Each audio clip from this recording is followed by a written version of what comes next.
Bogart, mangarolik tayo mamayang gabi sa bayan. Maganda yan, Lex. Tamang-tama, wala na ako miskising ko sa bulsa. Tapos may utang pa akong lugaw kay Aling Pasing. Hayaan mo na yon. Matanda na si Aling Pasing. Sigurado akong malilimutan na niya yon. Nako, basta utang, Lex. Hindi nun malilimutan. Matindi yun pagdating sa utang. Yari ka nga. Kaya bayaran mo na. Yari talaga.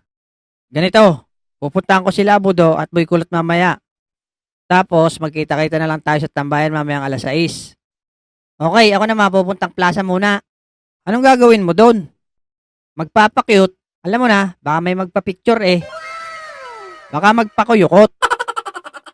Ako, masisira lang ang lens ng camera sa'yo.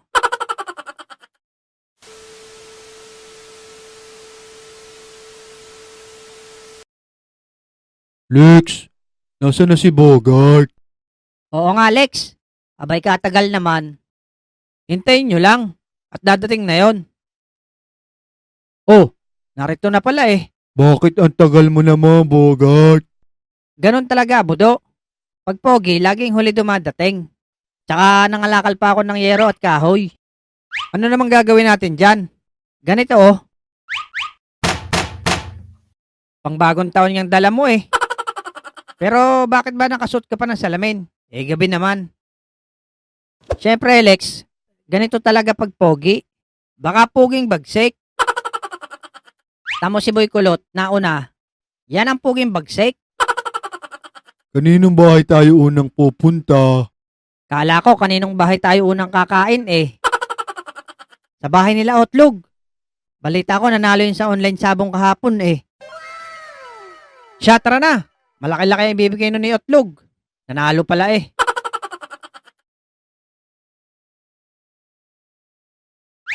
O mga pre, ako muna ang kakanta ha. Kasi ako lang naman na may pinakamagandang boses sa ating apat eh. Hindi ko naman sinasabing pangit kayo. Pangit ang boses nyo. Sige, ikaw na lang, Bogart. Okay, game. Napadaan sa sabungan, may nagsisigawan. Ang aking tingnan, manok na pula, mukhang matapang.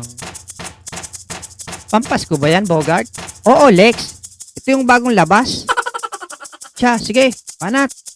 Ang pera ni Otlog na dapat ay ihuhulog sa Palawan. Teka, ano ba yon? Parang may baliw na asong umaalulong sa labas ng bahay ko. Matingnan nga kung sino yon. Nagsimula ang salpukan ng manok na pula.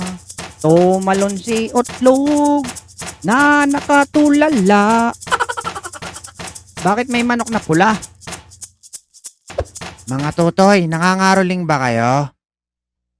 Oo, Otlog. Bakit? Hindi ba halata? Nako, tutoy, ang sama ng boses mo. Pasko ngayon pero ang boses mo pang-undas pa. Ang sakit mo naman magsalita. Ikaw nga, ang baho ng kilikili mo. Naamoy ko yun, Otlog. Huwag ka tumanggi. At least tama ang aking ginawa. Pero sige, dahil good mood ako ngayon, hahayaan ko kayong mga roling. Kahit masama ang boses mo, tutoy.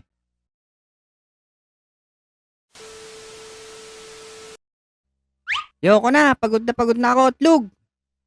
Halos 5 kanta na ginawa ko dito. Pause na ako. Ilang kanta ba yon? Bali, 5 kanta yon, Otlog. Okay, pwede na yon. O ito ang aginaldo nyo. Magkano, Abudo? 5 piso lang ang binigay, Lex. Ano? 5 piso? Grabe ka na talaga, Otlog. Oo, 5 piso lang. Kasi piso isang kanta, ayaw nyo ba? Okay, babawiin ko na lang. Wag, okay na yan. Pinagod mo ako tapos babawiin mo. Pangit mo na nga, barat mo pa. Teka, wait. May kukunin lang ako. Ayun, swerte, Bogart. Madadagdagan pa yata. Okay, tara na. Kinuha ko lang yung payong ko. Ano? Bakit? Saan ka punta? To the moon. Brum, skers. Sasama ako sa inyo, mga tutoy. Matindi ka na, Otlog. Para kang kalabaw ng lolo ko, sobrang kunat. 5 na nga lang binigay mo. Tapos sasama ka pa? Siyempre, baka otlog to. Sama na rin natin, Bogart, para makalis na tayo dito. Sige, Lex, ikaw naman boss dito eh. A few inches later.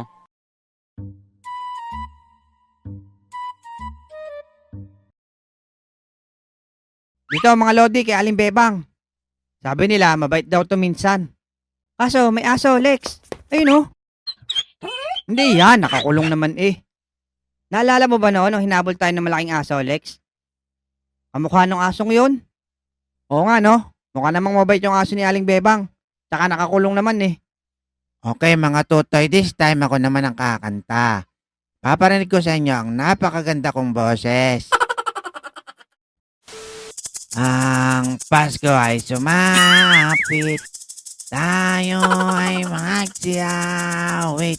Naku po, mas pangit pa pala boses mo kaysa kay Bogart. Ang si Kristo'y silang, may tatlong haring na... Mga lodi, takbo! Huwag kang gagalaw, utlog. Hindi yan nangangagat ng pangit.